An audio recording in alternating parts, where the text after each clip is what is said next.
There are a number of choices in the market right now. When you need a vehicle to haul your family around, you don't have to think too much about it. You just need something that's reliable, that's going to get reasonable gas mileage, it's not going to break down, it's not going to spend a lot of time at the service department.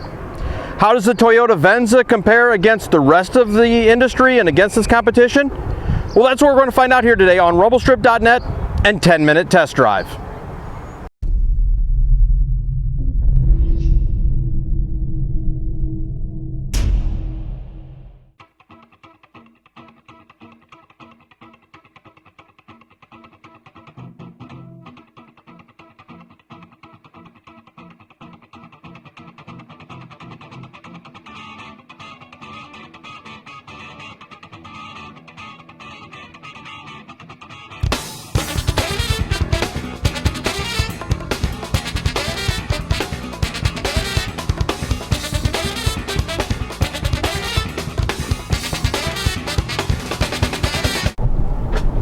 So we're taking a look at the Toyota Venza right now, and this is your standard crossover, and truly crossover almost in the original sense of it's very tall wagon-ish.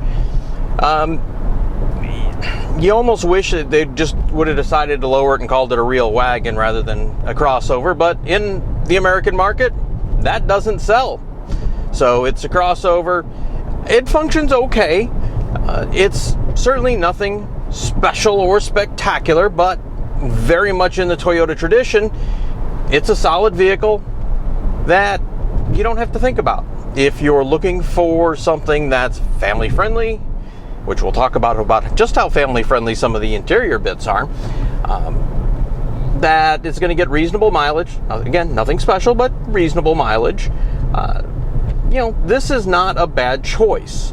We are driving the XLE in all-wheel drive, which is a pretty high take rate as far as the model goes. Probably a little over 40% of Venzas sold are the higher trim, the XLE, in all-wheel drive, especially in our part of the country, which is Southeast Michigan, with our fantastic winters, especially the last one. Today, we're not quite to officially summer, but it's middle of June, and it was 90 degrees today and very humid and very much summer, which is almost welcome after the brutal winter we had. And of course, you've heard us complain about how bad that winter was. We're not going to complain about this unless we get this and worse for about another 6 months, then we'll talk about it. But back to the vehicle. This is a vehicle that doesn't target us or and our household, really. We have no kids. Well, we have 2 kids. They're just called English Mastiffs. But in the traditional sense of the family, this isn't the vehicle that we would be targeting us. It has pretty good interior room here in the driver's section. In the passenger section, it's very airy and roomy.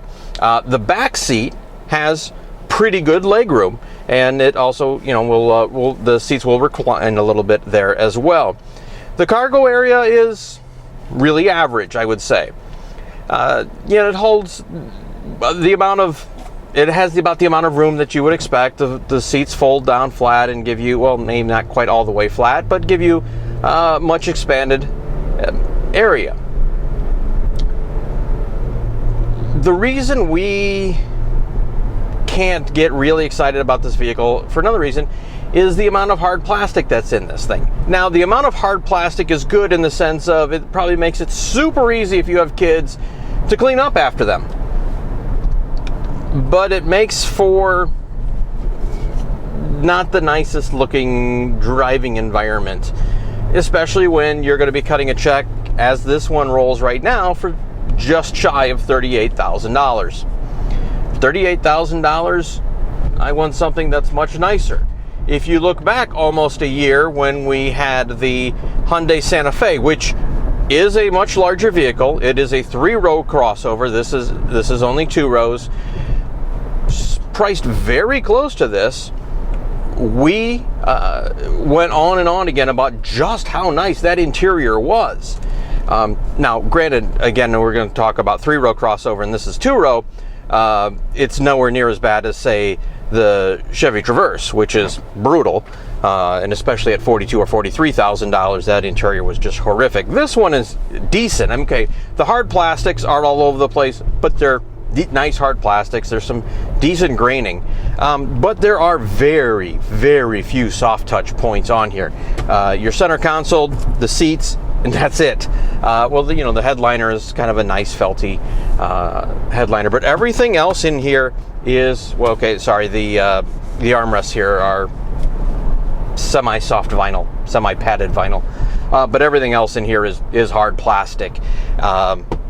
It just, and like I said, if you got kids and potentially the interior could get beat up a lot, understandable. Also understand that it's going to feel very utilitarian, and this does. How does it drive? It drives. A couple days ago we were getting off a highway onto a surface street, and there was a Ford Raptor in front of us. Well, let me put it this way. This describes the handling to a T. The Ford Raptor could go on the off-ramp faster than we could. Okay, and that's a four-wheel drive pickup truck with big tall tires and very soft sidewalls. It's just, yeah, it was interesting. So and we didn't have the tires quite howling trying to keep up, but not far from it. Everything was sliding around in the vehicle, and that's one thing about the back area too. The bottom section is hard plastic, and everything slides around in there. Even if you're as gentle as can be, it's hard, slick plastic, so you got to be careful with how you put things back there so they don't go flying around.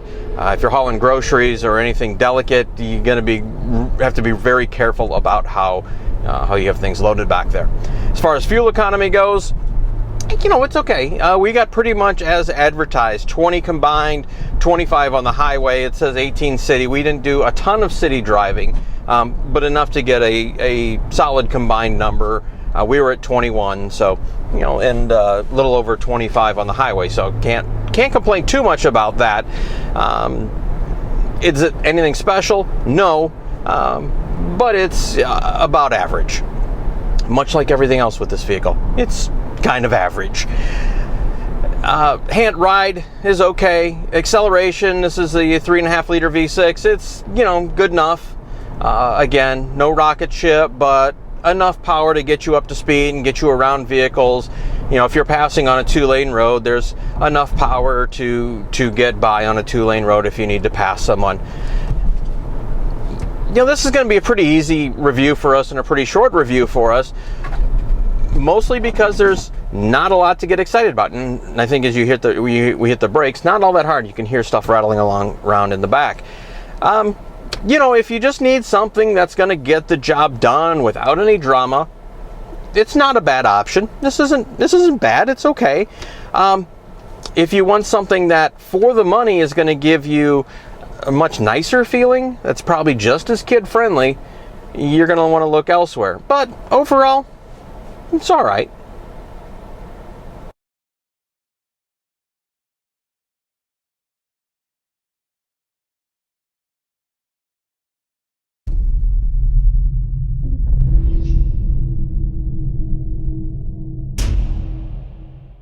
When you need a solid, reliable vehicle that you really don't have to think a lot about, you just want something that'll haul the family around, and you don't care too much about driving dynamics, you just want reliable transportation that you don't have to think about, which I said it again, okay.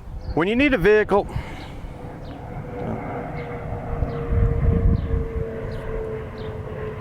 yay, airplanes above, traffic jams abound.